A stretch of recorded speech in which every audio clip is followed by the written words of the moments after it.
Let's get going. We have a big agenda tonight. And welcome and thank you to Akaku for filming as always. Our friends at Akaku are here each time. But we're going to start first. This is our tradition with a pule with Uncle Earl Kukahiko. If you'll grace us with that and bless our meeting, we would appreciate it. Mahalo.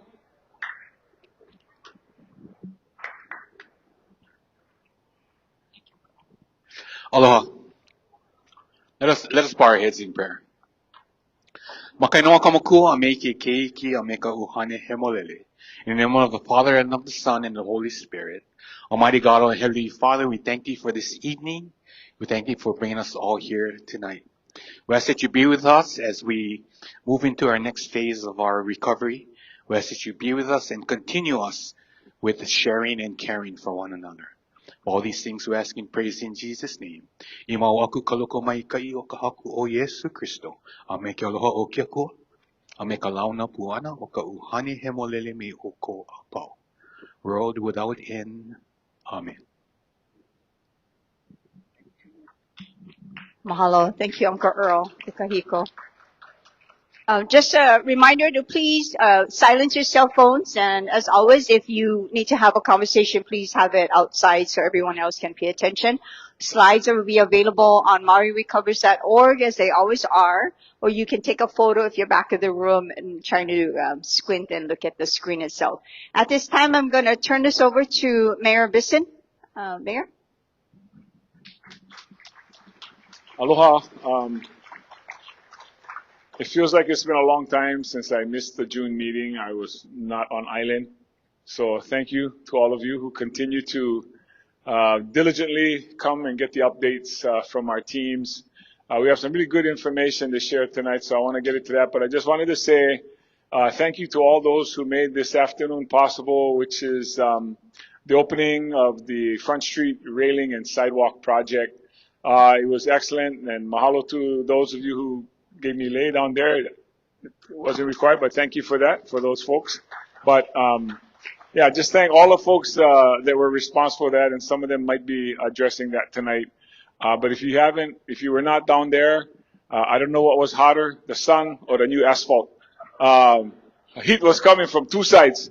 So I'm sure a couple of people's slippers melted while they were walking along there, but it really, really was beautiful to see so many of you in the community who came out to see that and participate in the blessing.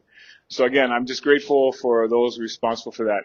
But I want to turn this over to your council member from West Maui, Tamara Paulton. Thank you.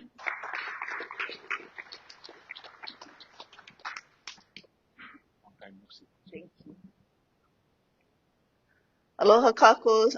Sorry I missed the blessing. We had committee today, but for your legislative update, I wanted to share that our next council meeting is July 7th, and some highlights on the agenda is final reading for the second accessory dwelling unit on residential lots. You don't need to testify because I'm sure it'll go through because we're mandated by the state to do it. Also, there's a resolution I worked with the land trust on about interim rules for coconut rhinoceros beetle, stopping it from becoming an invasive species over here. Maui, Molokai, and Lanai, it hasn't infested yet, so we want to take steps to not let that happen. It'll affect our nurseries, our ag industry, a whole lot of native plants, ulu, lo'ulu, coconut, papaya, banana, all of those are affected negatively by the coconut rhinoceros beetle. So we're urging the Department of Ag and Biosecurity to adopt stringent interim measures. This morning, your DRIP committee voted unanimously to change the zoning for Lahaina United Methodist Church from residential to public quasi-public, which is the correct zoning for churches. And so they will be able to rebuild and do all the church activities like the church preschool, the parsonage, and things like that. And then this afternoon, the reason I couldn't make it to the blessing in the Housing and Land Use Committee, we started to discuss the properties that would be moved to hotel zoning, and those were, the first tranche is timeshares, leaseholds, true hotels, and single ownership or small units. And the discussion will continue at 11 o'clock on Monday. It's a recessed meeting. So I'll be around throughout the meeting, and if you have any questions, I'll be sitting around. Thank you, Council Member. And Mahina was sleeping and forgot to click. Okay. Those are those guys. So I'm going to cover a little bit about our agenda tonight. We have a full agenda. The community asked for a number of things to be presented, so we're very happy tonight to bring to you many of those topics. First of all, we have the team here to share a little bit about the fabulous Lahaina homecoming that's coming pretty soon in a few weeks, 3 days. It feels like it's going to be like this mega reunion, like you want to be there as something in those 3 days. So it's a really feel-good opportunity. If you want to come together. It's for you, Lahaina residents. We're going to share a little bit about Kuhini on Maui. As we've been saying before, it's changed a little bit this year. And you'll hear, as usual, from the Office of Recovery. You all have asked for the status of the King Kamehameha III school. So we've asked our friends who are in the know to come and share a status. This is not the night where they're going to give the details, but at least give you an update. So we're very, very happy to have them here tonight. Hawaiian Electric's team will be sharing their undergrounding and grid hardening projects. Many of you have asked about that status.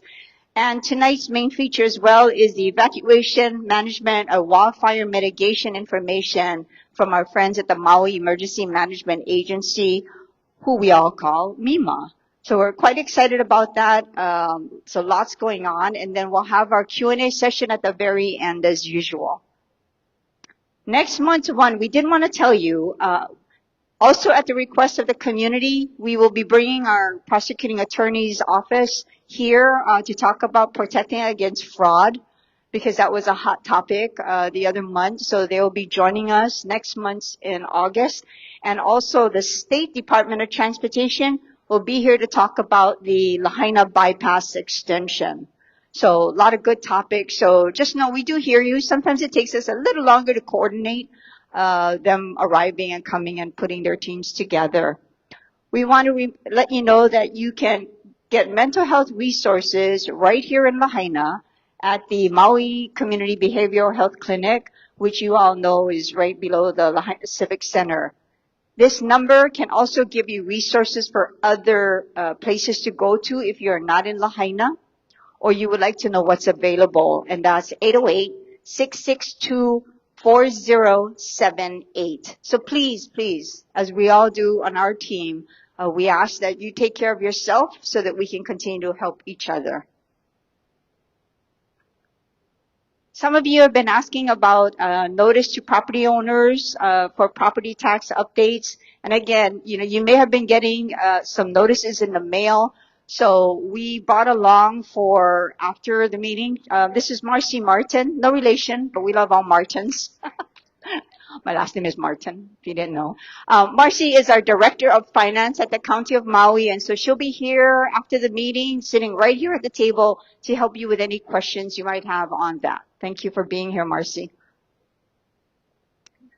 We talked about the USDA grant program the other month, and they are here. Where are they? Oh, right in front of me. So they're here tonight as well. We want you to go to them because you could qualify for a helpful loan of $32,000 to help you with some essential repairs and improvements for wildfire impacted homes. But please visit them at the end of the meeting as well if you need to. I'm going to invite up the team from Lahaina Homecoming. Darryl, Mikey, Courtney. I'm going to pass this mic over to you. Darryl to the right.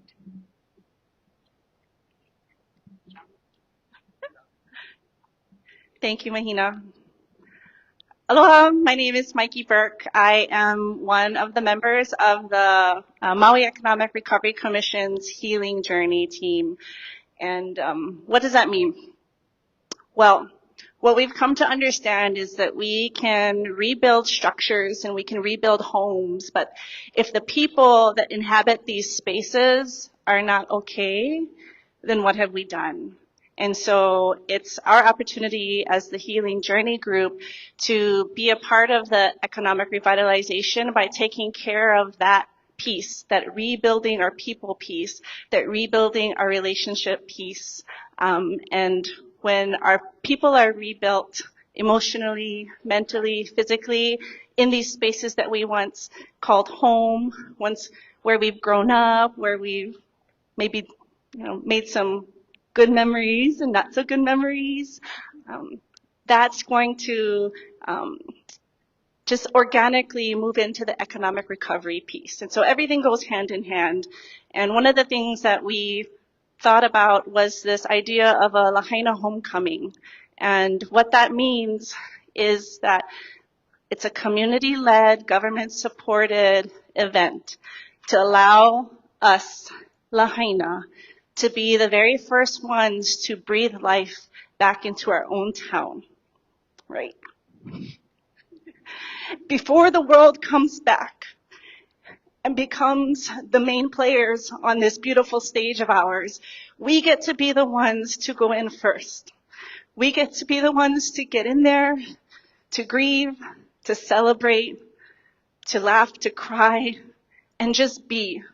In whatever capacity that means to you, just be in our town, breathe life back into it, embrace each other, rebuild relationships, see neighbors and friends that you haven't seen, and do this at your own pace. And that's why the event is going to be 3 days long in Lahaina town.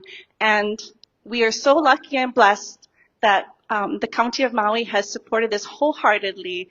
And we also have the event premier extraordinaire, Daryl Fujiwara, a child of Lahaina, leading this for us. So when we come to you, when we talk about this, and if you have questions, please don't be shy. We're doing this for you, Lahaina. We're doing this for us to come home, whether that means home into a physical space that's just, a couple blocks down the road, or home as in calling people back from the continent because you belong here. This is all for you. Take it away. So as Mikey has shared, we've planned 3 days for you folks. The first is happening on the 17th. And we are partnering with Kaibigan ang Lahaina to do their Palenque night. Because we were thinking in July, what else is happening? There's the Bon Dance, there's all of these other things. And the weekend that we selected, it worked really well to partner with them. And so it'll be Filipino culturally, but we'll have all of your favorite eateries, small businesses, people that we love and see in Lahaina that are going to be setting up their wares and all of their things that they want to sell to all of you to support economically, right? Which is another facet of the healing component that we wanted to hit. And so lots of vendors, lots of eating. We're going to have a wonderful keiki zone. So want something for the whole family. And then of course, entertainment. And that's happening on the evening. I missed this first part, which is 10:30 to 3:30. The fastest partnership collaboration ever happening with the cannery. They okayed us to do a career fair. So we're excited because that's another component, right? If we want people to move home or to stay in Lahaina, they have to find a career that they can afford to do that.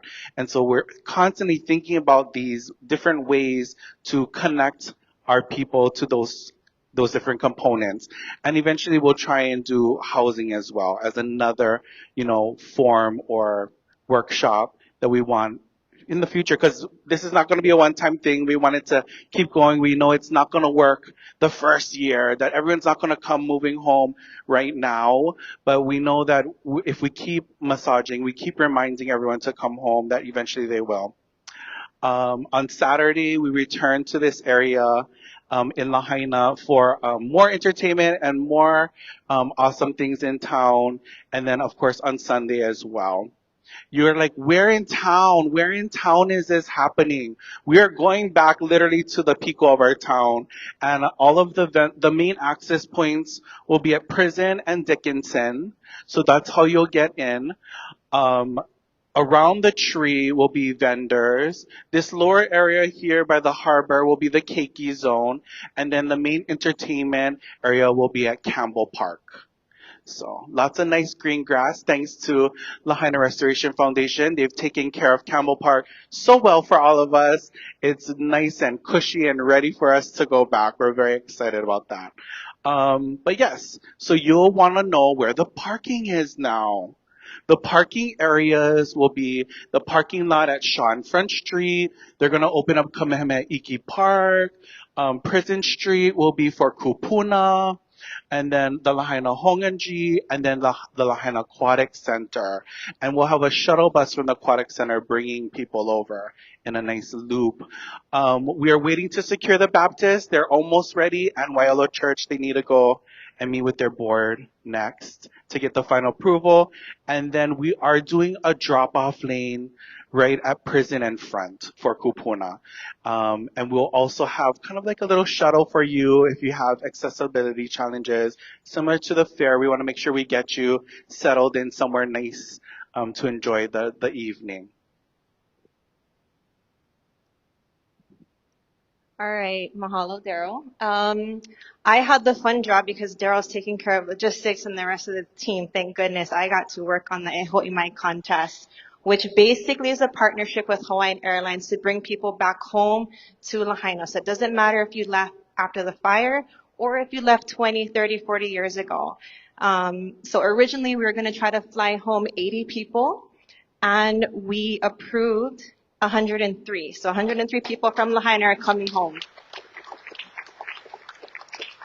It's very exciting. A part of the submissions was for them to submit a video talking about their favorite memories of Lahaina.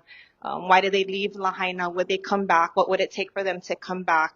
And using all of that information and that data for us to plan future events, and how we also got to the career fair and to talk about housing, because people do want to come home. And I think we say this often, Lahaina is not Lahaina without its people. And we are seeing our people in our community leave at a very rapid pace. So we want to make sure that we do everything that we can to keep them home. And flying them home for this weekend, you're going to recognize a lot of the people. A lot of them are actually Ohana to some of you in this room. So if you don't know that they're coming, surprise, you will soon. And then also our partnerships with, there you go, Maui Resort Rentals, Maui Hotel and Lodging, so on and so forth. Westin, Outrigger Kaanapali Beach, Hyatt, Maui Resort Rentals. They're actually going to host the families here for the 3-day event. So not only do we get to fly them home, but they will have somewhere to stay while they're here. So, yeah. We want to especially mahalo Mayor and his administration and the Office of Recovery, because we come up with a lot of harebrained ideas in the healing group, and this was going to be a heavy lift for us. And we did our due diligence. We talked to people in the community. We went to see the kupuna. We got all the yeses that we knew Mayor was going to say. Did you go talk to these people? And so by the time we got to the Mayor and the Office of Recovery, it was like, how can we support this? What do you guys need? Let's get this done. And so special mahalo to you folks for really being the backbone of this, because we didn't know how we were going to do it. So mahalo. Thank you, Lahaina Homecoming. Do you notice they glow when they said 103 people are coming home? That is chicken skin, so mahalo to them.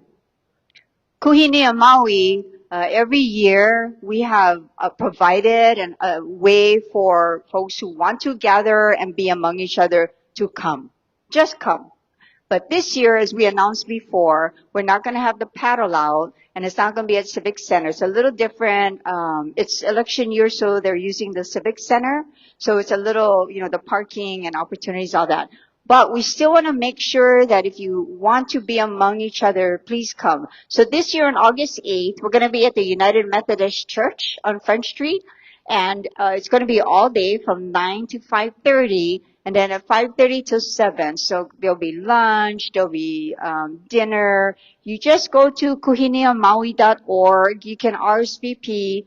We'll remind everybody again as we get closer to August 8th to come join us if you want, see each other. We'll have entertainment. We'll have things, to hang out with. But it's just a day to be together. So again, at United Methodist Church on Front Street, 9 a.m. Stay for lunch if you like. Leave. Come back later for dinner. We're going to pay tribute to our lives lost in the way that we always do. We're also going to be accepting 1,000 cranes that are being delivered by a group of teens from Japan. They'll be here for that as well. And that evening, they'll be presenting the 1,000 origami cranes. So that should be pretty special. Mayor mentioned about this fabulous blessing on Front Street. I'm sure you saw it in the news. It was the Lahaina Front Street railing and walkway project. These are fresh off the camera. Literally, you're seeing it before the news, I think. But we're so grateful there was a little over 150 community members that joined us. So super excited to see the community with us for the community blessing. Kumukapono'ai Molitao, who many of you have met in previous meetings, conducted the community blessing. So appreciate everyone. I see some of you here again tonight, making it a full day for you. I'm going to turn this over to John Smith. There you go. Thanks, Mahina. Thanks, everybody. I'll go quickly because we still have quite a bit of content to get through. But good evening, and it was really awesome to be there today. Thanks, everyone that made it to the blessing on Front Street. And if you didn't make it, you're going to have a chance to see all of that again when you come down to the homecoming. So we present stats every time we're here. Here's a new look at this.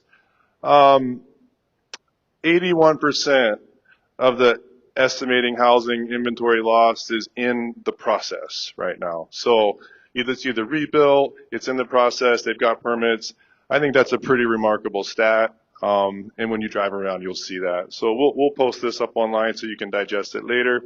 But we are making lots and lots of progress, permitting-wise and construction-wise.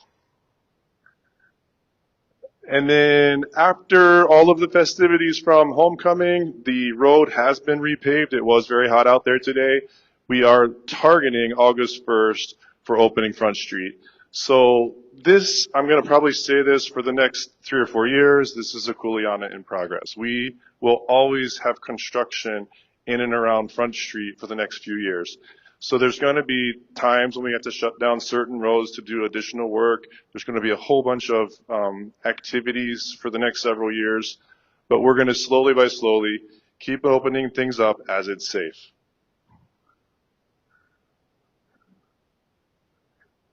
It's essentially what I just said in a bunch of words, but we are in another nice picture of Front Street. We're bringing it back, and I would really like to invite Aaron up now to talk about, in a little bit more detail, how things are coming back. So thanks, Aaron. Thank you, John. Hi, everybody. Just wanted to share a little bit about progress happening in the commercial and retail areas of the historic district. So this map illustrates all kinds of things in motion. So every parcel that you see in a layer of green indicates either a permit that's already been issued, a permit in process, an applicant who has come in for pre-consultation. So a lot of times, you might have done this even with your own homes coming back, as you're trying to determine what do I want to rebuild, they'll come in and talk with our planning department and our historic district folks about what they can and should rebuild. That is actively happening. We're working on our parking lots, and we're also working in the Royal Complex area. So as you can see, there might not be a lot of shovels in the ground that you're seeing today, but there is a lot of activity actually happening, and you're going to start seeing some shovels in the ground, and I want to show you what's going to be coming up. This property at 612 Front Street was approved. It has a building permit, and they are starting construction. So this is in the 600 block. You can see the pre-fire version in the photo, and then the rebuild is historically the same as the original build. So what you're going to see is a lot of consistency. This is Paia Fish Market. Paia Fish Market is also approved, the old Burger King for most of you. So the old Burger King coming back like you knew it. It's already been approved. It's Paia Fish Market, of course, but it's on its way. And again, architecturally, aesthetically, going to feel very similar to what you knew. We've got a series of properties on the 700 block also. So this one at 714, its neighbor next door is also coming back. And then right down the street at 724 is also rebuilding. So all of these very consistent, in fact, looking almost identical to pre-fire. And then this is the Miyake building at 764. This one's already been approved by CRC as well. The thing I kind of want to point out, as you can see on this, these buildings represent multiple tenant spaces.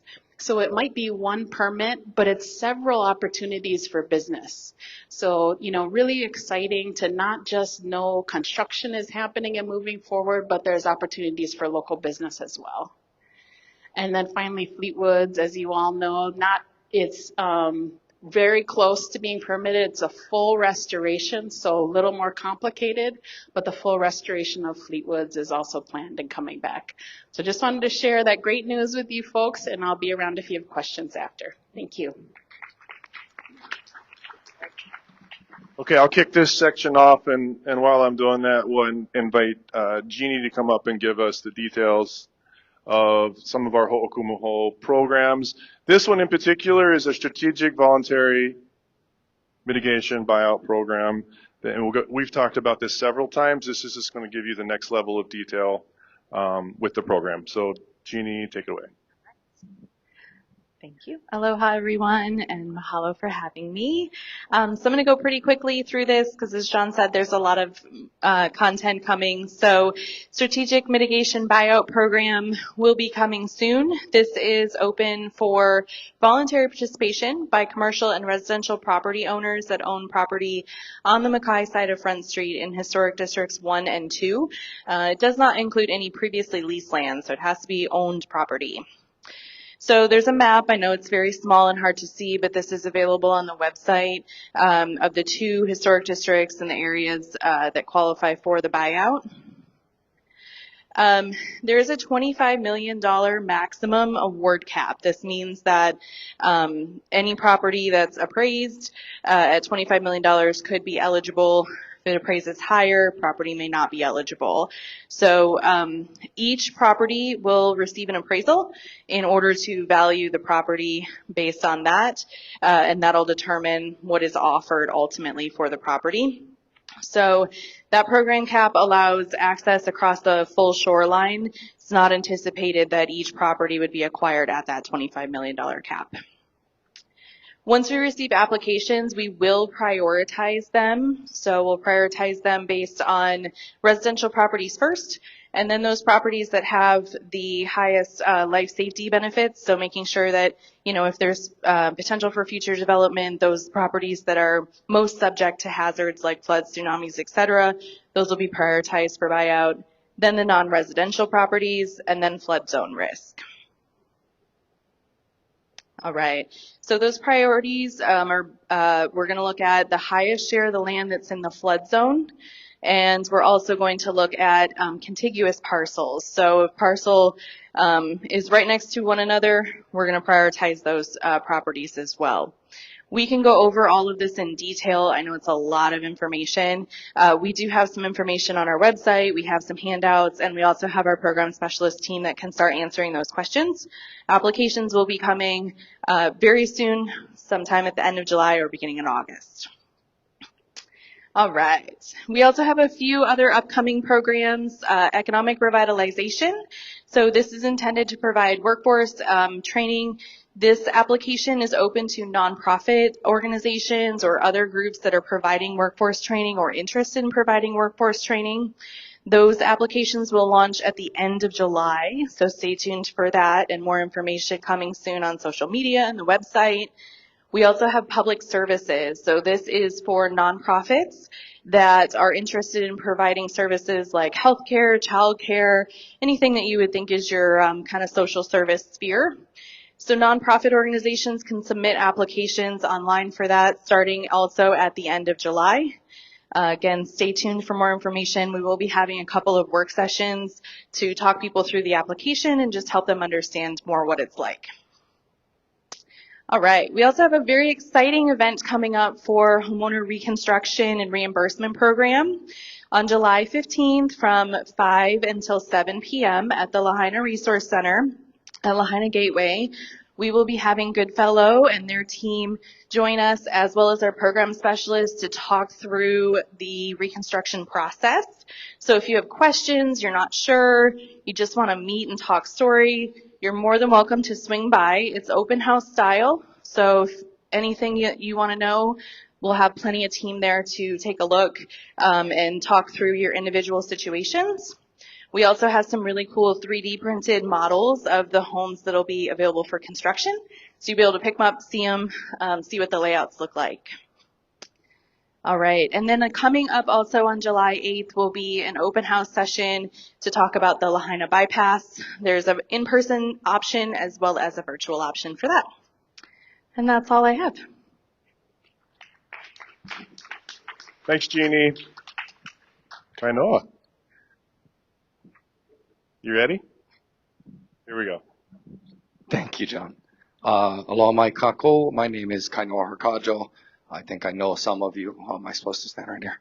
I do not know more of you, but I hope to get to know you guys. I'm here to do a very anticlimactic presentation on Kamehameha III school. So you're going to see in all the alphabet soup of government acronyms, you're going to start seeing this more, the School Facilities Authority, or School Facilities Authority is how it's supposed to be, but School Facilities Agency. So SFA, and if you've heard that, that acronym being thrown around more recently, SFA, through a state bill, was given the ownership of the design and construction of Kamehameha III. That was the process that was previously being engaged on by the Department of Education, the DOE, and Department of Accounting and General Services, DAGS. So for any of you and all of you who were involved in any community meetings with any of those agencies, whether that was where the school was going to be, the location, or more recently, those folks from the Kamehameha III School Community Council talking about the more in-depth things. Our job today is not to come around and give you the full presentation like John just did. We will be back, and we promise you to come back very soon with a full update with details about all the questions you likely have about the school. And we know that there are a lot of questions that you have about the school and the surrounding area. What we wanted to do tonight, because actually July 1st is the legal day that the School Facilities Authority was given this project. We've been doing a little bit of work behind the scenes for about a month or so, just because we want to hit the ground running. So for those of you that have answered my phone and have talked with our team here, and we've got some folks from the School Facilities Authority. We will be here afterwards to talk story with you guys. If you do want to be involved in this process and you have not been up until this point, please come say hi, come introduce yourself. Our point today here is to let you know that the process moves forward. We are not going backwards. We are continuing the work that you've already put into it, the work that the Department of Education and the Department of Accounting and General Services and the architects and consultants and the community meetings and all that stuff that has already happened. We continue to take that work that's been done and carry that torch forward because we know how important it is to get the school built back right in partnership with the county, with the state, with the landowners, Kamehameha Schools, who've got an incredible vision for that larger Kuia area. And as we continue to go forward here, we have a very aggressive timeline to get the school built back in the necessary way with all the different kind of check marks. We will come back to you, share all like the very detailed thing that John just did. But for now, it was to introduce ourselves. If you have questions, come up and talk story. We probably have the same questions you do right now because it's our first day on the job. And as we continue to move forward, we will answer those questions for you as best as we can. Thank you. Thank you, sir. Yeah, it's been great to get to know the SFA team. We are excited to partner with them to move the school forward. As we work with KS, as we work with the Waine'i lands that you all know the county purchased that goes around the school. So we promise to do this holistically with all the partners involved. Right now, I want to bring up Chief Amos, if possible. Or is it Kono? It's Kono. I think Kono might be getting voluntold right now. No. Hiko. Oh, it's Hiko. I'm sorry. Hold on. I'm so sorry. I was just listening to Mahina. No. I'm so sorry, everybody. Hiko is ready to present right now. Okay, thanks.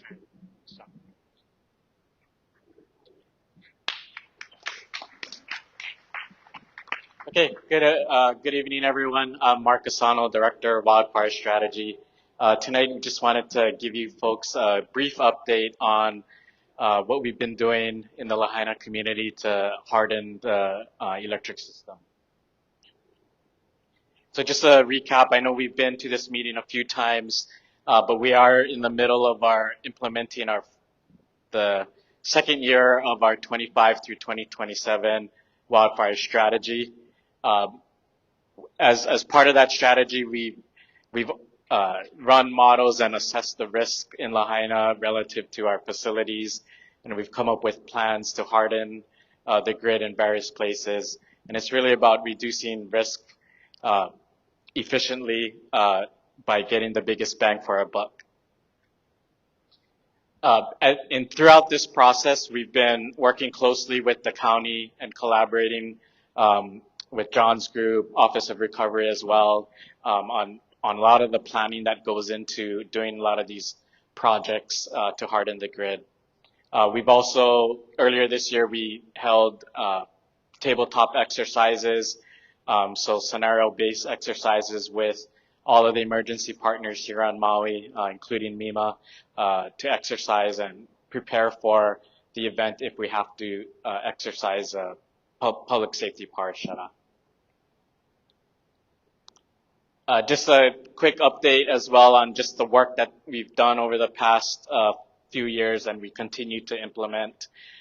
We've done a lot of upgrades on equipment on the poles, swapping out older models for newer models that tend to emit less sparks if they have to actuate.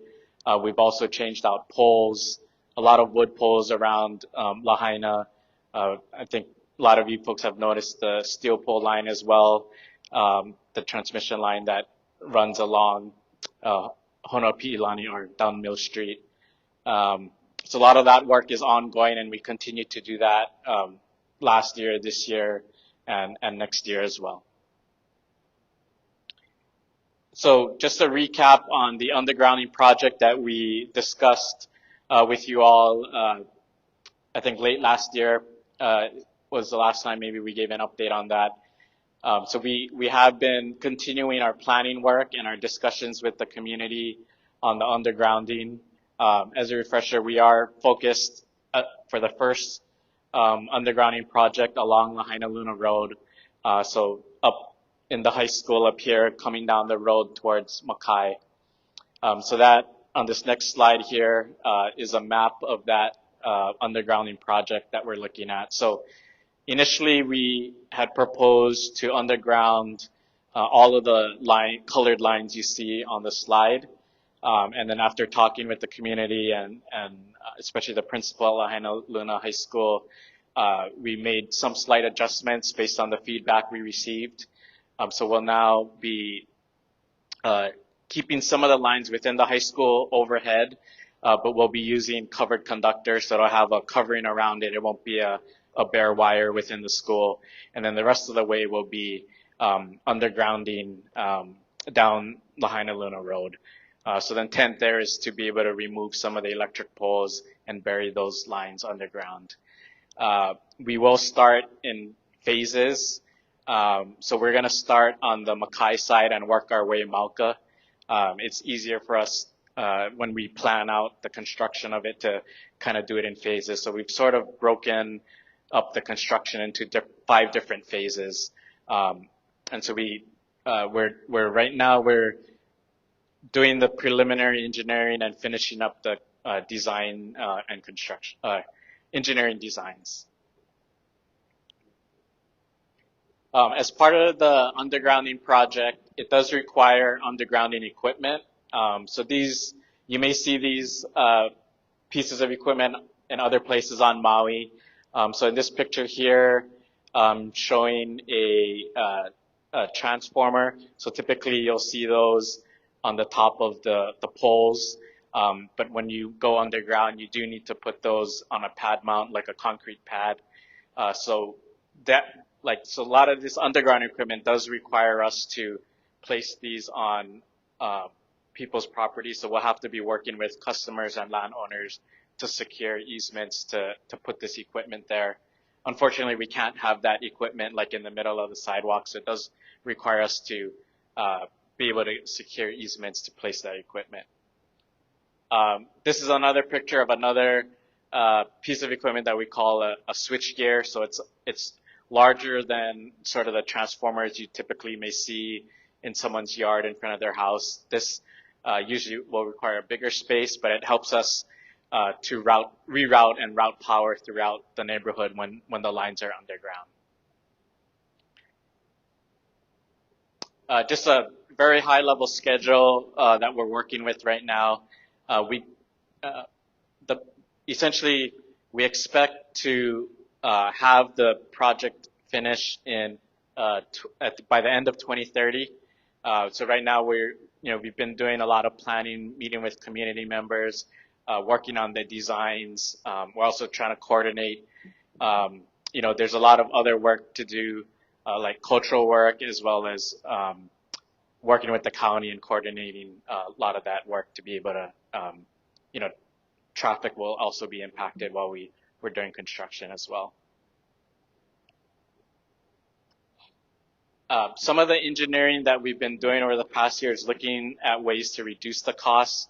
So we've worked with a consultant that has done similar work on the mainland where they've been able to reduce the cost of undergrounding.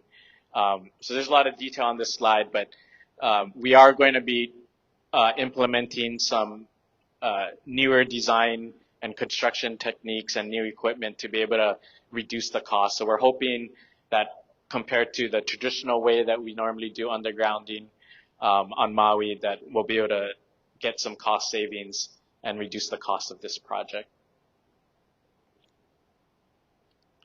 And the final thing is really good news to report. So we just completed some hardening that we're doing along Honopi'ilani Highway.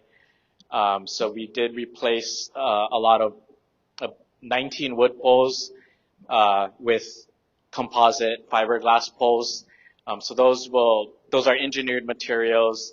So they're not subject to like termite and other rotting that wood poles can take place with wood poles. So these fiberglass composite poles, they're engineered to be stronger and withstand higher winds. And so those you can see now. I do want to point out that we spent maybe all of 2025 kind of planning the work out, and then we're able to complete that the actual construction of this work within, I would say, like 3 weeks or so. Just being able to dig the holes and then put up the new poles. So compared to undergrounding, it is a lot quicker to be able to get some resilience into the system more quickly than we could if we were doing a full underground project. So those poles are there. If you drive by, some of them are quite large in diameter. You'll see them, but they should hold up pretty well in during storms. I think that was my last slide for today. So thank you guys for your time, and we'll be at the table. Okay, sorry I jumped the gun, guys. No, we're good. Mr. Kono, you ready? We love it when you're here. Thank you, John. Good evening, everybody. Thank you for being here tonight to allow us to talk to you about evacuation management and wildfire risk reduction. My name is Kono Davis. I work for MEMA. I work for you all. How's it, Isaiah? Anyways, right here on your camera. No, my wife texted me right before I came up. My 6-year-old is watching. So, hi, Isaiah. Anyways, my name is Kono Davis. I'm the deputy administrator. I'll do the evacuation portion, and then later on, the big guy will come up and finish off with the wildfire risk reduction part of it. Here at MEMA, we're working really hard to try and put into place things that will help with evacuations, with reducing the risks that we have around our community. And tonight you're going to get a little bit of a glimpse of what we've been doing regarding both of those. How do you do this one? So evacuation management isn't just a road or isn't just an agency. It's this coordinated effort that happens that includes early notification, traffic management. It includes the community being prepared and understanding what that is. It also is part of road improvements with our public works agencies, like what they did on Front Street, made it a little bit wider, way nicer. And then, connecting streets to major thoroughfares will help reduce the bottlenecks that we have around.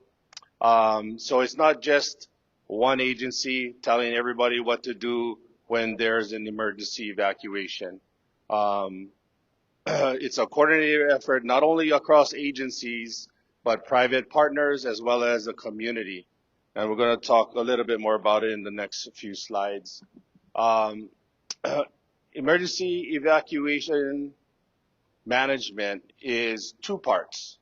The beginning is the planning part, where we get everything in play, we do our research, we identify routes, we identify the ones that are not so good.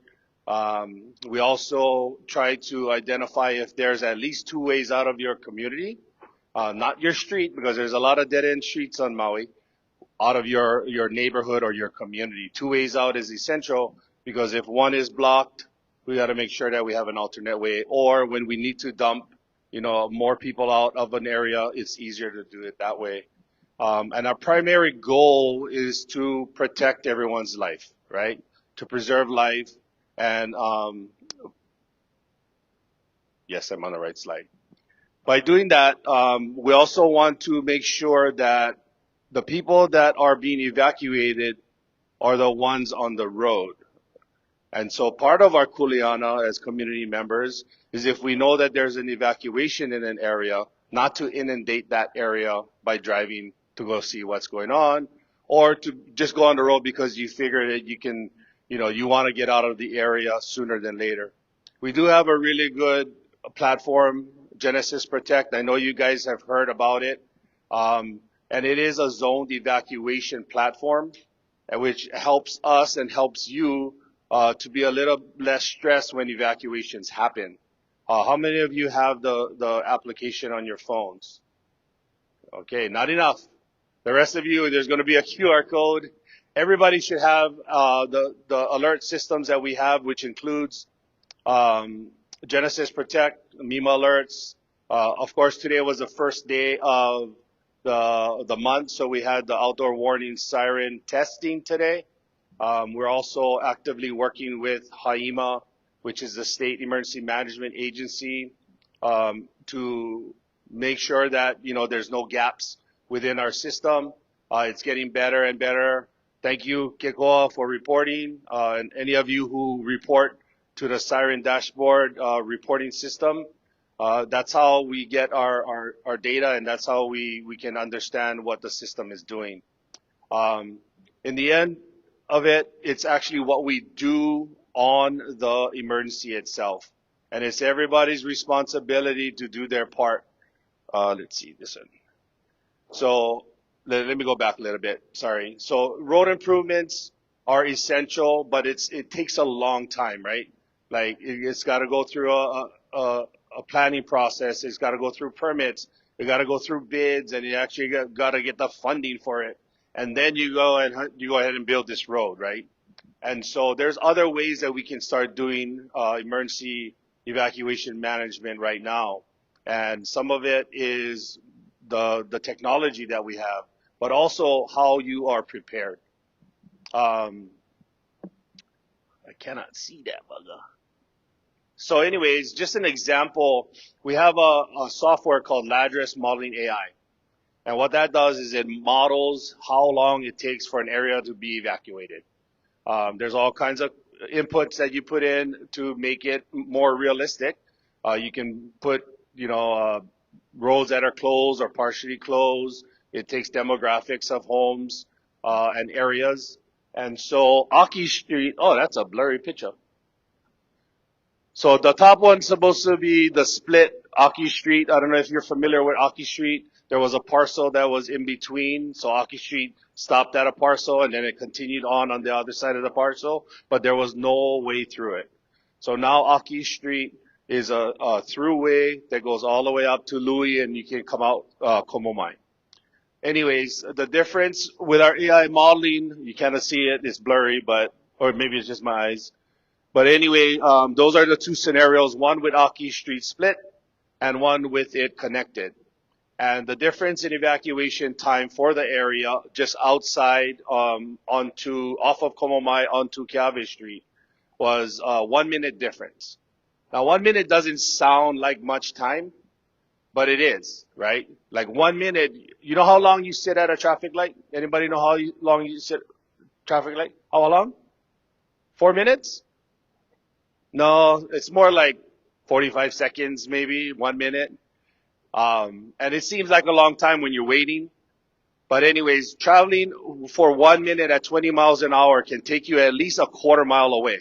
And that's out of harm's way.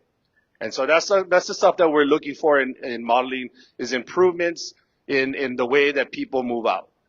And it is very important to understand the zoned evacuation approach so that not everybody is on the road at the same time. And what we do is we take the closest to the impact area and evacuate that area first. So MEMA has the Genesis platform, and we are able to identify where the threat is. And there's all kinds of threats, right? We cannot tell you where evacuation routes are because we don't know what the threat is until the threat happens. So some of the evacuation will take you up above, the inundation zone for tsunamis. Some will take you away from a fire or a hazardous materials call. So there's nothing that we can say or tell you ahead of time that will tell you this route is your route to get out. And so just keep that in mind, and that's why it's important that we have these platforms like Genesis Protect, because it'll tell you exactly where the threat is and where you need to go and when you need to go, and also when you can come back. It's a pretty cool platform. We also are entertaining the idea of utilizing private land, public lands, as well as, the county roads and whatnot. We know that the county and state roads are not made for everybody to be on it at one time. And the tsunami that we had recently, the lack of the tsunami we had recently, proved that that was true, right? Everybody went on the road at the same time, and it was gridlock over the whole county. And so what we need to do is we got to understand that there's places that you can be that you're out of harm's way. And if you are in those areas, we advise you to just stay put. You know, turn on your phones, turn on your radios, get the information that you need, but try to not to inundate the roads when other people are trying to get out of the low-lying areas or near a fire or what have you. And we message that through our alert systems, MEMA alerts. Sometimes we have to sound the siren for fires now. And what you do after you hear the siren, you turn on the radio, and the information will be played on the radio. So the more technology that you can have in your pocket for information, the better off you'll be. And then the more you're prepared and practice your preparedness. So now not only pack your bag for 3 days for each person, including medication and pet supplies and all of that, but also to practice it. Because some of you have these things at your house, in your, your garage or whatever, that you can just grab and go. But how many of you have actually practiced it? Like getting the kids up in the middle of the night. I do that. Getting the kids up in the middle of the night and grabbing everybody to go. It's not easy. And so practice. It'll be good for your family. It'll be good for your neighbors, your ohana. The agency roles, some people think that, certain agencies are in charge of evacuations. We all are responsible for it. We'll go from MFD. So we have some MFD here in the house. Their responsibility, normally they're first on scene to an incident, and they will identify the threat. And then they will make a decision whether that threat is going to, endanger your lives. And they could make the call to do an immediate evacuation of the area. MPD is a coordinating effort as well. They could also go door to door. They are also in charge of traffic control, access points, and the way out, right? They control the road. And then MEMA, we are here as a overarching supporting agency that hopefully at that time we'll be able to have all the information that we need to bring in coordinating partners, as well as messaging out to y'all, as well as giving the updates in a timely manner so that you are ready and you know when to go and you know when to go back. Like I said, not everyone should be on the road. We are working with our hotels and our associations with schools that we're trying to do a shelter in place type of thing so we can keep people off the road. Tsunamis, if you have a certain type of building construction and so many stories, then you can have vertical evacuation. For schools, we've been talking with the DOE about hardening the area around the schools or a defensible space. Chief will talk a little bit about wildfire risk reduction, defensible space around the schools, and so that we can shelter in place. There's a lot of components that need to go into something like that, so parents feel comfortable by leaving their children there. But with a good plan and a practice, I think we can accomplish that. Again, technology that we have, there's a list right here: Genesis Protect, MEMA alerts, outdoor warning sirens, the radio, WEA and EAS, which is our text messaging and the message that goes across your TV. We are also entertaining other ideas, like I mentioned, Lazarus and Genesis Protect, that goes hand in hand. And then MOUs, or a memorandum of understanding or agreements with private property owners to either utilize their land during emergencies for either an area of refuge so people can just park there to get out of harm's way, or actually there's really good access roads on these lands that we can use to help get the flow going a little bit better. Some of you may have been on Oil Road during the fire. That is not a county road. That actually, there's a bunch of owners across that road. And so stuff like that, we're going to identify these and and be able to provide that for you all with our platforms, our technology platforms, and training throughout the year. And then community readiness. Community readiness. Talked about that already. It is really imperative that you all understand what a good evacuation plan is and what to do and what not to do. Try not to go on the road and go get your groceries during an evacuation, or go in an area and inundate the road. The more people we have off the road and the ones that need to be on the road, better, because you know how it goes. It just gets more people. The bottleneck takes longer, and we got to get people out of harm's way. And with that said, those of you that didn't raise your hand, get out your phones and you can start to download the Genesis Protect app, which also has a link for the MEMA alerts. Or you can go visit Courtney over there at the Maui Mercy Management table, and she can help you sign up. I encourage you to do that. Chief.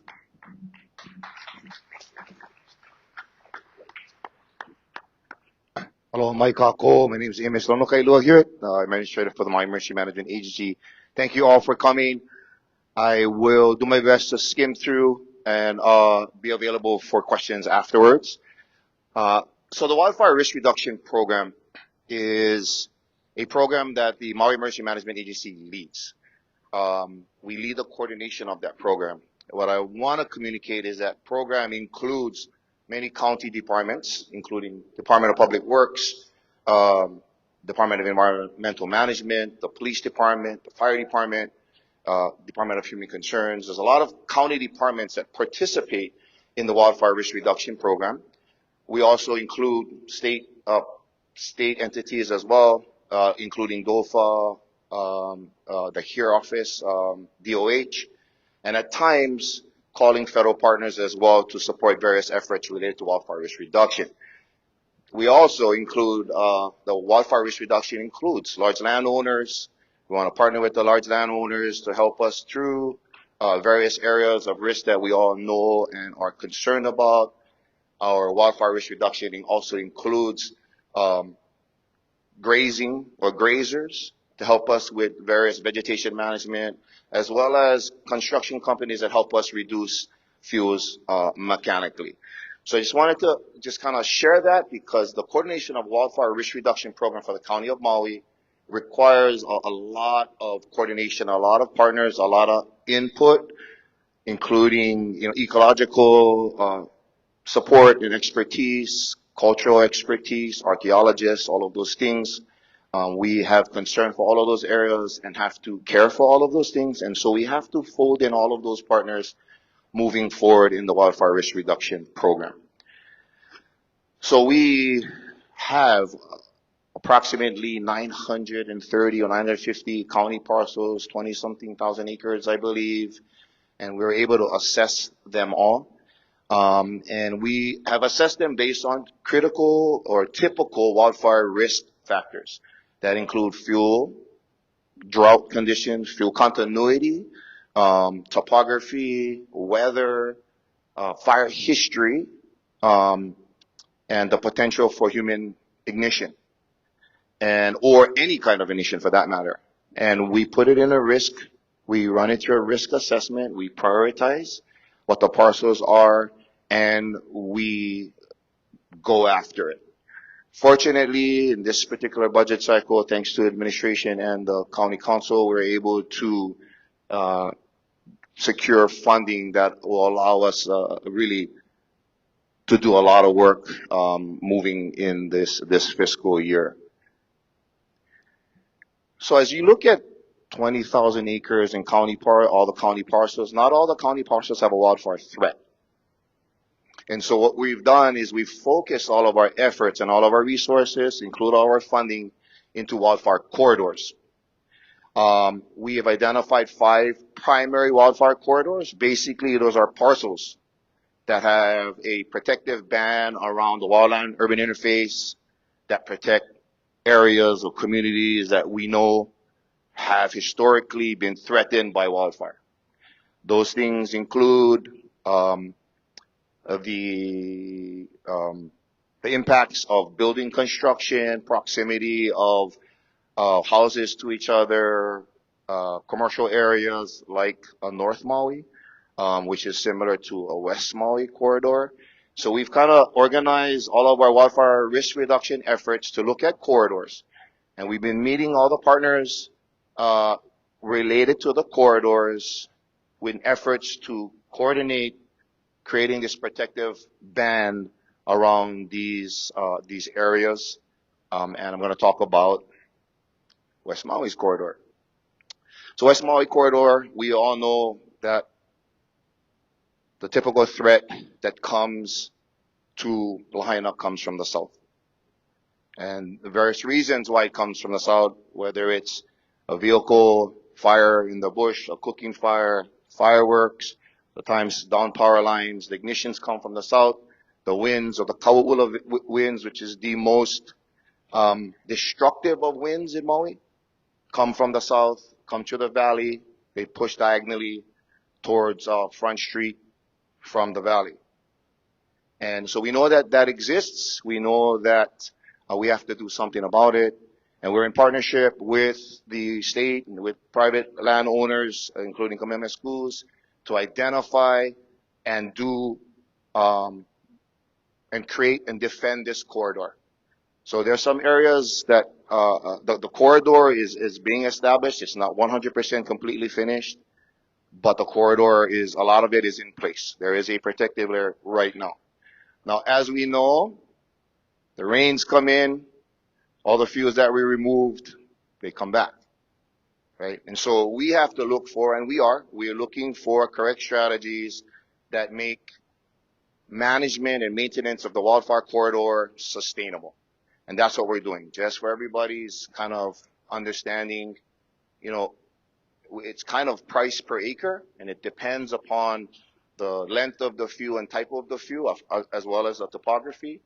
And what we're talking about anywhere from $2,000 an acre to $20,000 an acre, depending on fuel. So if you do the math, Maui County has 20,000 acres, somewhere around there. And how do we address all of those things, not only initially, but in a maintenance way? And that's county parcels, not private parcels. And so what we have to be able to do is find strategies that make it sustainable. We're working really hard to do that. The West Maui corridor, you know that I've protected West Maui corridor as a battalion chief and a firefighter for my career. My family is from Lahaina. And so it really matters. This West Maui corridor really matters. I'm very familiar with the kauula winds, and I've fought many fires to the south of Lahaina Luna Road, and I understand the risk, and I am here to do something about it. I will be here to answer any questions. Thank you very much. Thank you, Chief. I don't know if you know, but MEMA today has gone through a very dramatic and very, very exciting change. Both Amos and Kono are retired fire battalion chiefs. So they took over MEMA recently, and very exciting because for Chief Amos, he was part of the responding team as well. So experienced it firsthand, and now is contributing at a higher leadership involved level to help all of us. But very exciting. And I know they haven't said this, but we said it a while ago. But I want to say that Maui is opening its state-of-the-art new emergency operating center next month, right, Chief? Are we headed for next month? Oh, it's next month, July already. Oh my gosh. Okay. This month, Maui is opening its state-of-the-art emergency operating center. Big, huge, exciting, due to the leadership of our MEMA team and under Mayor Biss's direction. So we're learning our lessons and moving forward. Couple of things to announce. Thank you. Thank them. You see the white hair they have now. Wasn't there the other year as much. We are going to do our Q&A session, but before we do, I'm reminded about a few things. Next week, Wednesday, July 8th, at the Lahaina Luna School Cafeteria will be the scoping public meeting for the bypass. So they just gave us these flyers. Stephanie, raise your hand. She's got them if you can't remember what I said, but it is next Wednesday. And at the last meeting, someone asked about widening, a rumor about are we widening Fleming Road? The answer from after consulting with Public Works and State DOT, the answer is no. That's a rumor. So that is not true for the gentleman that asked at the last meeting. And finally, we have an exciting announcement on our first commercial project moving forward on French Street. So we want you to tune in tomorrow, Thursday, on our Facebook page at 10 a.m. for the announcement. Like you need more excitement in your life. So I don't know, at 9:59, you go look up the county Facebook page and then you follow along. That's what it is. Yep. Okay. All right. We are going to go ahead with our Q&A. Mayor, did we miss something? I just wanted to add a couple things to the emergency management piece that was presented. Why it's so important that we adopt this strategy is because it's not always the case that you're always going to evacuate the same way, the same time, every time. So we're trying to get people accustomed to the fact that sometimes you have to stay where you are. For example, during the tsunami warnings that happened, that's a prime example. This happened throughout the state of Hawaii. Every mayor, we all faced the same thing, which was the traffic backup that happened. And that happened for a couple of reasons. People who were already in a safe place wanted to go to a safer place. And so what that does is it puts all this extra strain on our roads. People decided that was a good time to go fill up gas in their cars. I'm not saying anybody in here. I'm just saying people decided that that was the good thing to do in case they needed their car after, I guess. But there are reasons why this system is put in place to tell people where you are is as safe as you can be right now. Stay where you are. You put yourself in more danger when you get out in the road. So I cannot stress enough how important that is.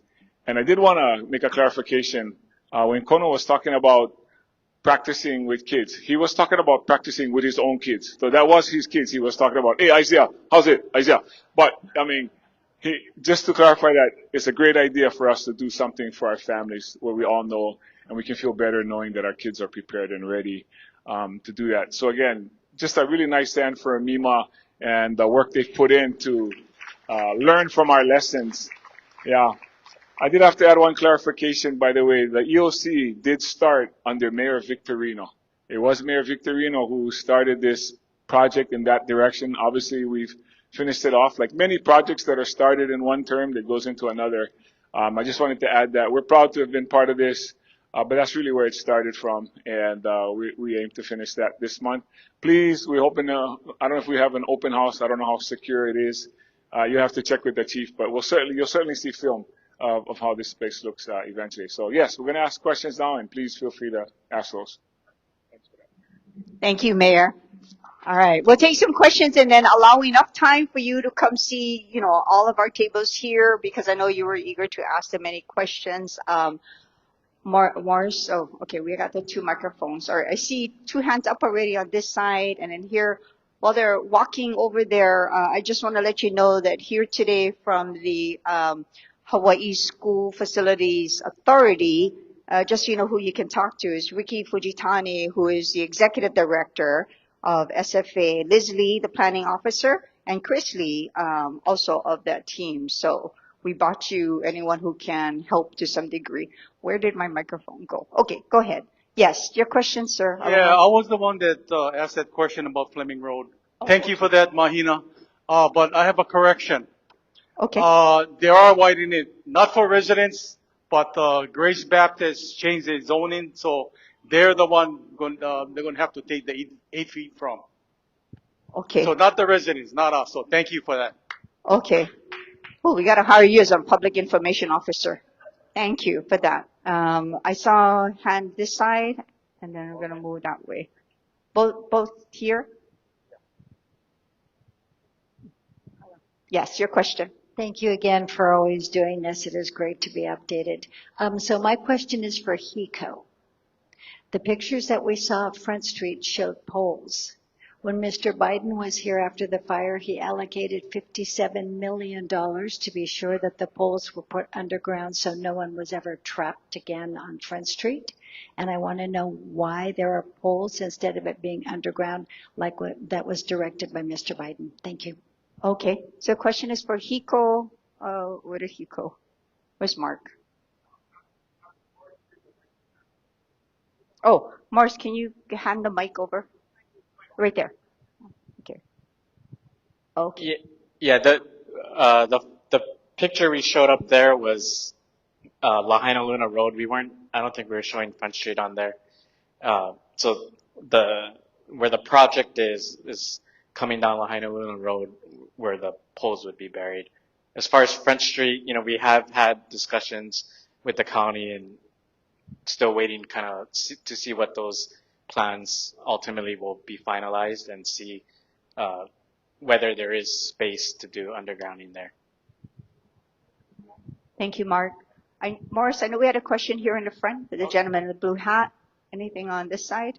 Just raise your hand. Okay. Go ahead, sir, your question. Yes, this MEMA, it has to do with the fire. And currently there was a road, evacuation road that was made from the high school down to get out that currently has been rutted. It's not really maintained. If there were to be a fire today, cars would get stuck. That's just one question I got. Now, let's just say if there was a fire up in the mountain, which they all start up in the mountain.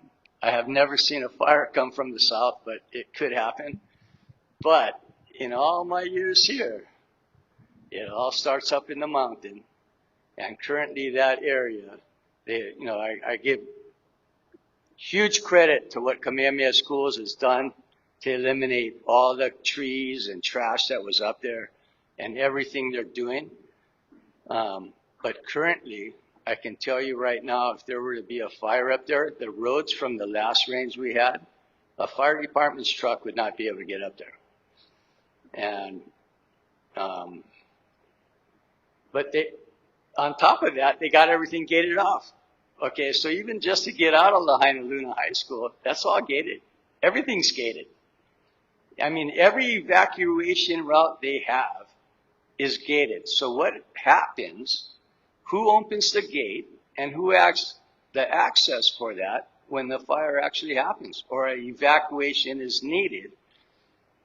How are we going to take care of that? Thank you for the question. Chief? Thank you for the question. And the question is valid from this perspective too. We're not going to send you towards the threat, right? That's why the evacuation routes are routes away from the threat. So if there was a threat coming from Mauka, that route and that gate wouldn't be open. And we wouldn't funnel people through the threat towards the threat. Does that make sense?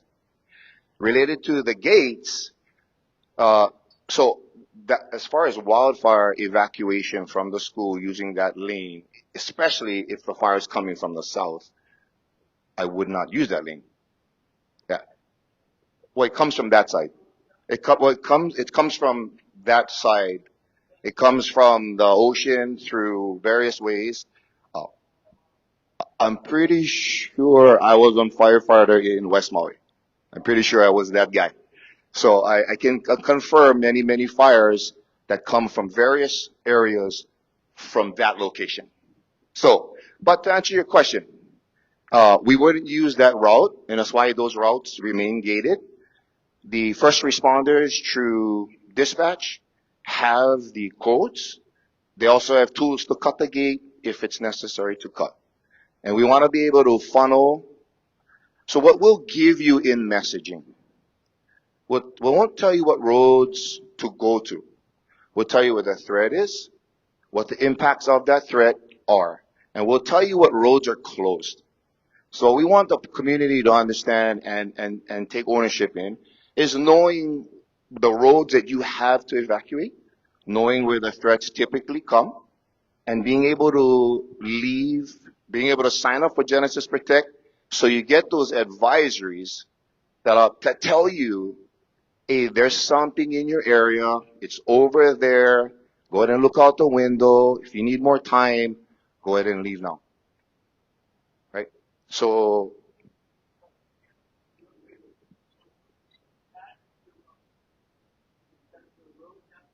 Evacuation road they made, the evacuation road that they have, because of the last rain, is rutted, and it'd be really hard for people to even get down. So who's in charge of maintaining that road to take care of it?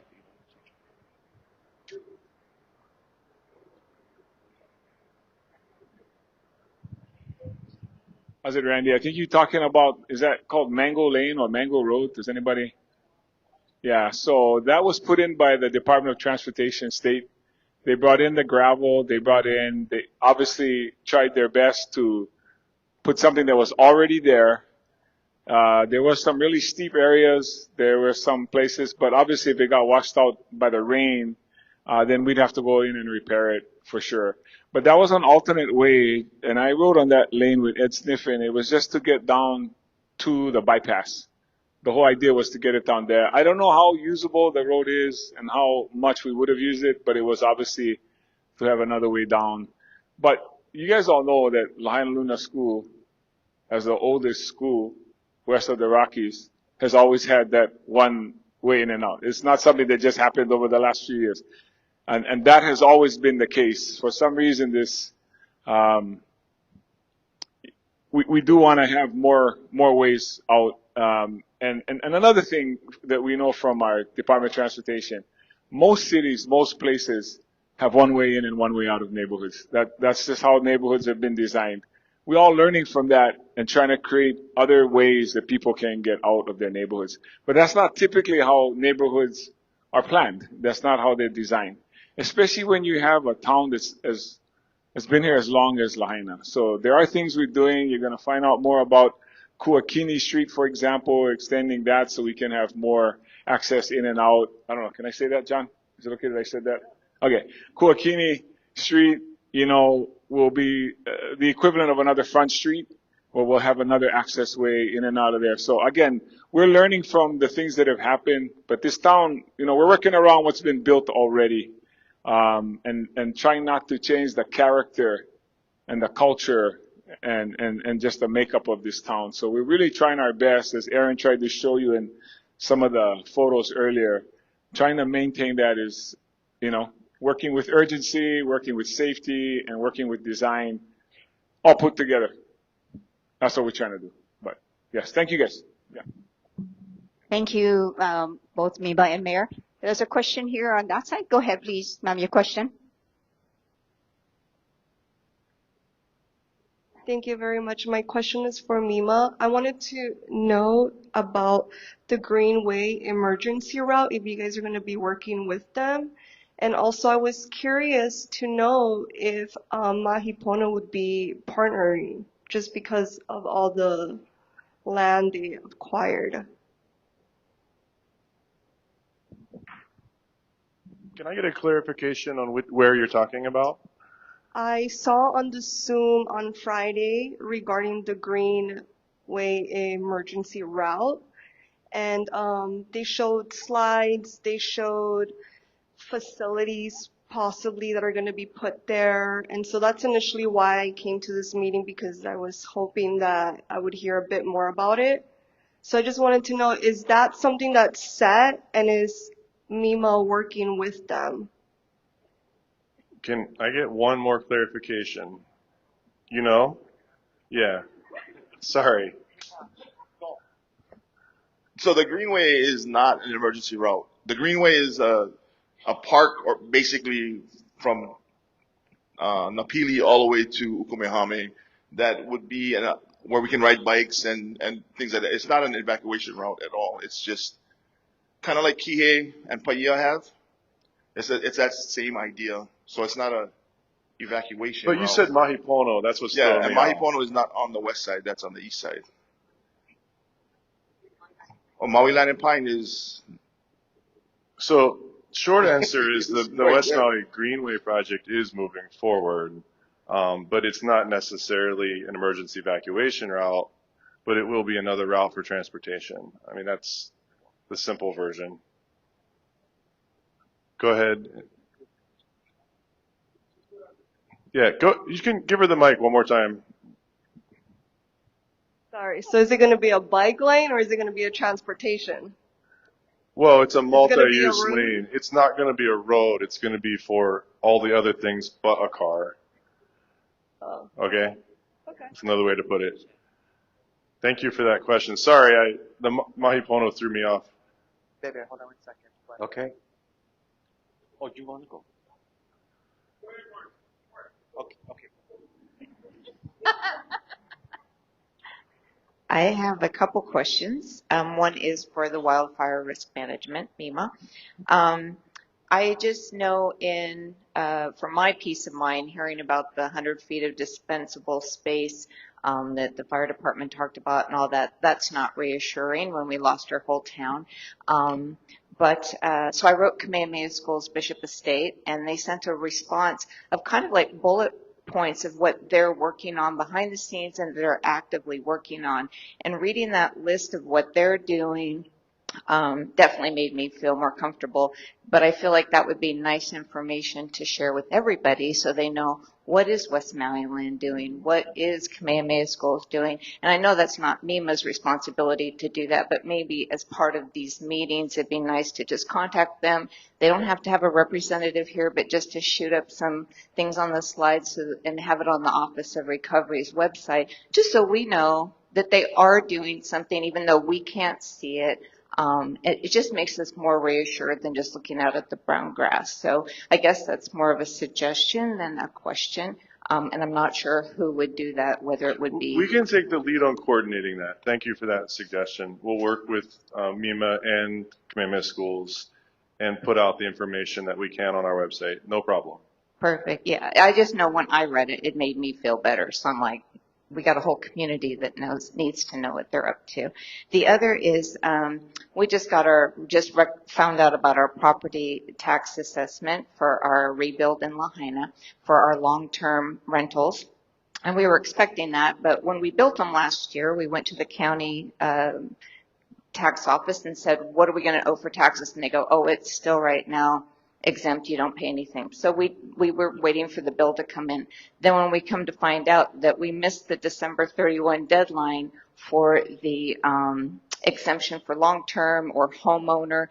So I just think it might be nice, and they're doing a partial one, which I appreciate that. But, you know, when you're talking a $9,500 tax bill, an extra $3,000 when we're trying to build with limited funds is significant to us. It might not be in the big picture of life, but for us right now it is. So I guess my suggestion would be just to, like in these meetings, just tell people if you're completing your house and it's your primary residence or long-term, make sure that even if they're telling you you don't have to pay right now, that you get your information in by the December 31 deadline by the end of the year, so that you don't have to pay that extra money when you're trying to do good in the community or trying to just afford to stay living here. So it's more of a suggestion, and I do appreciate the partial one. That's a nice, but it's too little too late in our situation. Hopefully we can help other people in the future avoid that.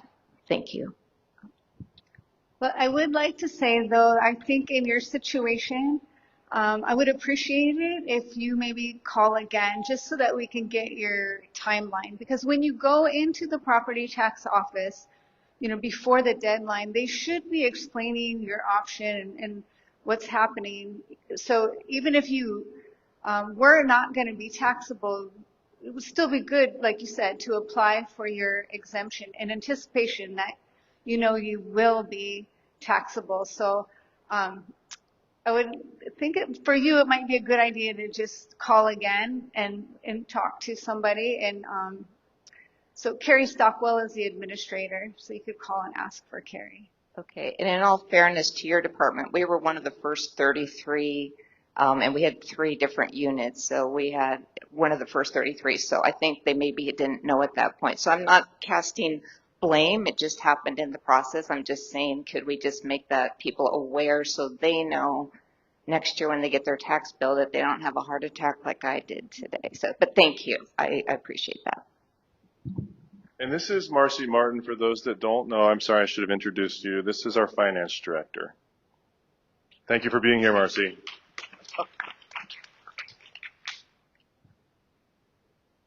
John, you're off the hook. Oh. Okay, great.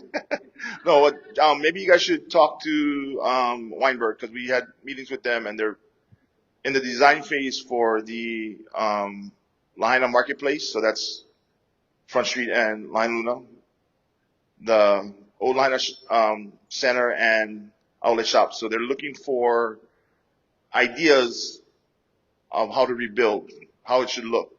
So if we can show them the other things and kind of go back to what you had, would be nice to get hooked up with them.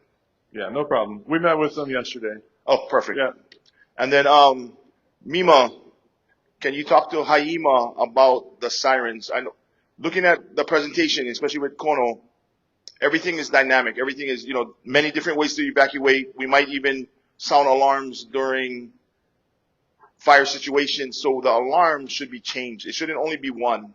It should have separate alarms for separate things, or even only two. One to like a bap, bap, bap. So look at your phone, look at your system, see what's going on, and then a steady one to say, get out of where you are. If you're in a low-lying area, this is a tsunami, get out. Because when we do it over and over a 4-hour period, of course people are going to go to the roads and try to drive out and get to other areas because they got 4 hours. Prior to the fire, we didn't worry about fires for the alarm, and we only worried about a system. We had alerts come out saying there's a tsunami coming in 4 hours, and within the last hour is when the alarm would sound, and we'd immediately evacuate. Now, with 4 hours out, you're kind of like, oh, should I go home to my kids? Should I, So if you have different alerts, and I know it's Haima, it's not us, but maybe that might be if we're getting so dynamic with the evacuations, we should get more dynamic with the alert. And then the last one is for the Hawaii School Facilities Authority. I challenge you guys, because I know we didn't do a presentation, but I challenge you guys to come up with reasons that can make good arguments, sensible, common sense arguments to why you would use Prison Street as the connecting to the bypass instead of Shaw Street. I lived there. That was 620 Mill Street when there was a cane field and there was a cane road, and we went up and down that hill with bikes with the kids and everything. I know where the steepest areas are. I know where the shallowest areas are. And the more you move south, the less incline, the easier access to that bypass would be. And the kids would have a direct access to the park and the pool from the school. So come up with that, because I have good arguments. So I challenge you guys to come up with better arguments, because I'm not a speed bump. I'll be a wall. Aloha. So let's start with Mima, and let's just give Amos a chance to comment on your second comment, and then let's let SFA talk real quick. Thank you for the question. So, conversations about different sounds have happened. The perspective is, it's hard to remember one sound, much less two sounds or three sounds. And what that third sound or fourth sound might mean. So that conversation happened, which is why we have two sounds, one for all threats and then one for any kind of ballistic missile, right? So related to, let me get the other part of your question. Oh, okay, sorry. So the idea is that the siren is a sound, right? The siren is telling you that there's a threat coming from somewhere. And all you need to go search information. If you have Genesis Protect and Mima alerts, you follow the county and press release, then that information is going to come out there. And so the sound is to go look for information to get better details of what to do. Yeah, go ahead, brother. Wall, not speed bump. But anyway, that's great. But when you look it up, it says evacuate immediately to higher ground. So when you look it up, it's not saying look for the information. If that's the only information I get, I'm gonna try to get to higher ground, not knowing if there's a fire or whatever. That's what used to be the phone book, but not the phone book anymore. But that's the information you get when you look it up. So I agree. We can definitely do better on messaging, and we are absolutely working on that. To this woman as well, we can do better in public education, and we are pursuing public education campaigns in FY27. So I appreciate both comments. We can do that in messaging and identifying threats, so on and so forth. On the Genesis Protect app, there is also a link to the tsunami map, and so which represents the phone book. And so you can go, if you get the Genesis Protect, you can click on the link. It takes you to the tsunami inundation zones and the extreme zones, and you can see what zone you live in, and then evacuate if you are in the wrong zone. But education campaign is forthcoming to really dial this in with all of our community moving forward. Mahalo. Okay, and then I'm going to try and answer or speak to your other question, but then also see if Ricky, Liz, or Chris want to speak to that. We got enough speed bumps on Maui, and then nobody wants to hit a kick-all wall. Okay, so we know, for those of you that are a little less aware of all of the intricacies and complexities of the Kamehameha the Third rebuild, it's on the Ku'ia lands that Kamehameha Schools Department of Transportation is involved, multiple different, access points potentially. There's a lot of things going on, and the issue of the access, the main access through Prison Street, and then other potential considerations is one of the larger issues that we know, because it's not just about, a school isn't just about the school. It's about what surrounds it. It's about how to get in, how to get out. We've talked about the roads that go around it, not only just that access, but how the roads, we all know how you get jam up, going in and out of a school. So all of those safety concerns are top priority for us.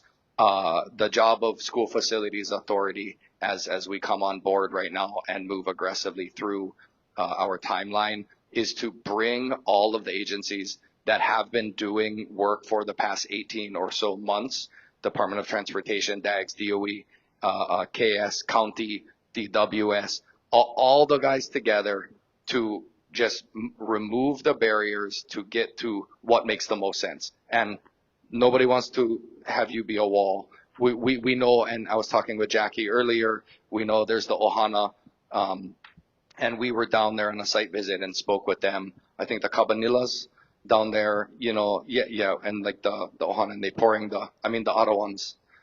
Yeah. Yeah. And then, so all of those are things that we are not pushing, out of the way.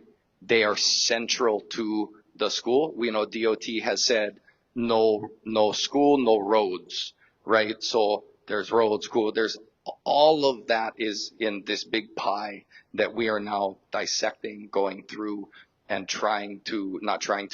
we are finding the path through it in the best way we can. So, and I have you like on our stakeholder matrix that this amazing lady Christina is really good at, like putting what everyone's concerns are. So if you have a concern, whether it's the road, whether it's whatever it may be, bring it to us so we can make a note of it.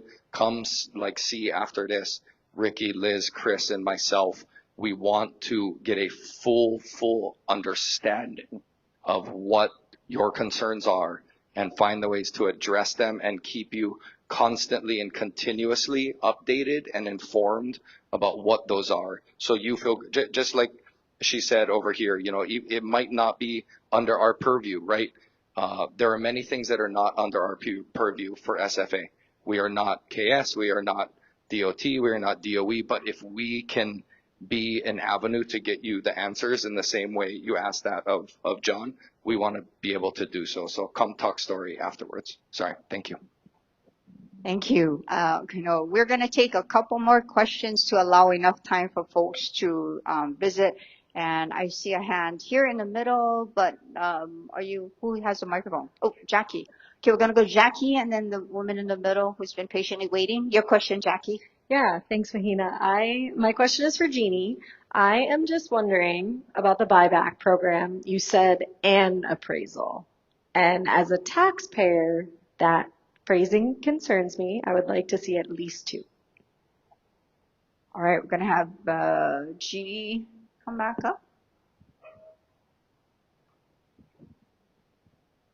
That is an excellent observation that you made. So the way that HUD programs work is we're required to get one appraisal for voluntary acquisition. However, there is a mandatory review of that appraisal. So a second person looks at it and is like, yep, that looks good. So it is one appraisal, but it'll be reviewed by a second party for confirmation. Thank you for that. Yes, right in the middle. Hello, your question.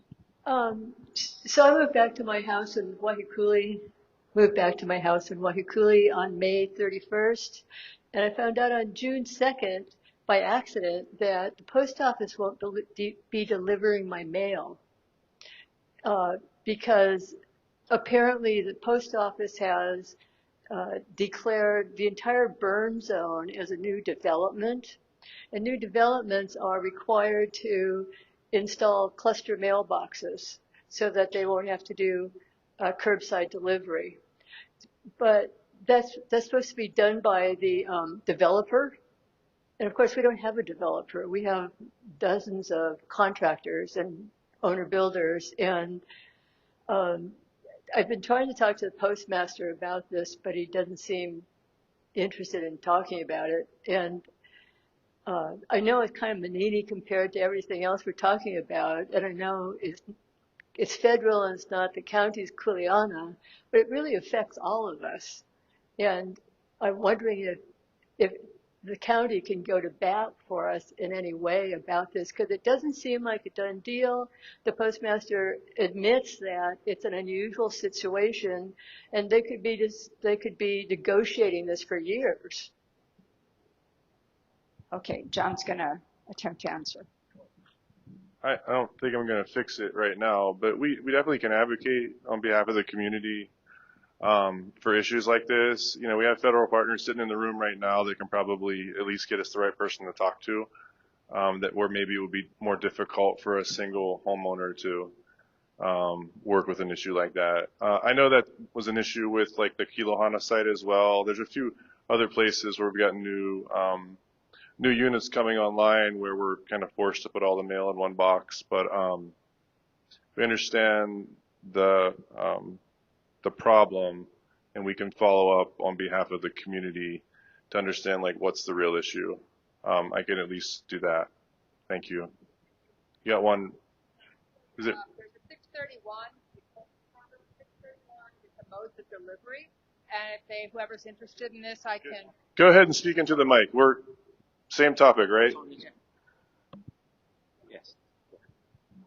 Just as a heads up, so there's a thing called 631 modes of delivery through the United States Postal Service, and it says basically that the service, any delivery available for all existing delivery points can still be done at homes, and new development has to be done with the cluster. But it's at the whim of the postmaster. So, I've sent my letter, but nothing yet. Maybe can you guys send the letters you sent to our office or copy us on that? That would be helpful too. Yeah. Let's follow up after this. Okay. Otherwise, I think we're going to have wheelchair races down the hill. Yeah. I mean, this seems like ugly. poor policy, but we'll see if we can talk to the powers that be. Okay, we have a question online that we're gonna help and ask. It's from Mima. The question is, what if the power is out? How do they get information? Phone lines are down, websites are down. Is there any guidance from Mima? Thank you for the question. So that's a really good question, and the alerts and warnings or public messages is a system. It's not one tool only. That's the way that goes. So it includes cell phone service, it includes internet, it includes a public siren system, it includes the television, and it includes radio. The system collectively is set up to try and overcome every disruption. But not one of them can stand alone. So we've partnered with PMG, and PMG is our primary partner for radio broadcasts. We have granted them money to get alternate power, so they'll be our 24/7 radio broadcast partner to share emergency information related to whatever threat that we have. Thank you. We've been at this for almost 2 hours now, and we definitely want to give everybody an opportunity to visit our tables here and make sure you stop at any of them that you can have help from. Yes, you look like you have a PS, sorry. by the way. So the really important piece that the mayor wanted me to talk to, and is very true. There's also door-to-door, right? Evacuations wise, the initial first responders, the threat exists, will come door-to-door first. With police and fire, and then the messaging stops. So that's also part of the entire kind of notification system for the county. Mahalo. Thank you, Chief. Mayor, would you like to offer some closing words, and we'll get people moving along to the kokua tables? So I just wanted to add, with regard to the United States Post Office, we can send these concerns to our congressional delegation. So Senator Schatz, Senator Hirono, Representatives Tokuda, and of course, Case. Representative Tokuda, early on in this, in our disaster in 2023, she brought several federal agencies to the Lahaina Civic Center as part of responding to people, for folks who are trying to get passports and we're trying to get, other things from the federal government. So we will rely on asking her and them, that delegation, to help us with the federal government. I don't know why the federal government would necessarily listen to us as the county, but I think they would listen to other federal partners. I also wanted to say thank you for not shouting out at me that I was saying Kuakini instead of Luakini. You guys are so nice. The boy, you don't know what he's talking about. Let him go. Thank you so much for catching that. Who told me, hey, you meant Luakini, huh? I said, yes. And from my family from Paella, that's why. And I just was appreciating everybody here not telling me anything. Nobody around here said, yeah, Luakini. But that's okay. That's okay. So no, I want to say thank you folks again for participating tonight. I know it's been a warm evening, but please travel home safely, and God bless. We'll see you at the next one. Aloha. Yeah. Oh wait, there's a kupuna program Office of Aging is putting on. I think it's August 14th. Does anybody have the date handy? I guarantee you it's not in Kuakini, but it is August. Somebody help me out here. Anybody from Human Services? There's a kupuna night happening here in Lahaina. August 19th. Hot kupuna night? It's not hot kupuna nights. Where is it? Kupuna. Where is it being held at? Come on, somebody get on phone. Okay, anyway. Okay, we're going to post it. Okay, now you guys got to go look them up. Sorry. But it's happening out here in Lahaina.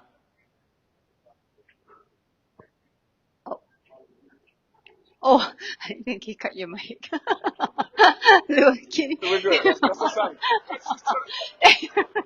Thank you. Thank you, Mayor. And thank you also to Kamehameha III's Principal McCloskey, as well as Vice Principal Patao, who is here with us in the audience as well. Good night, everybody. Have a safe evening. Drive well. Aloha.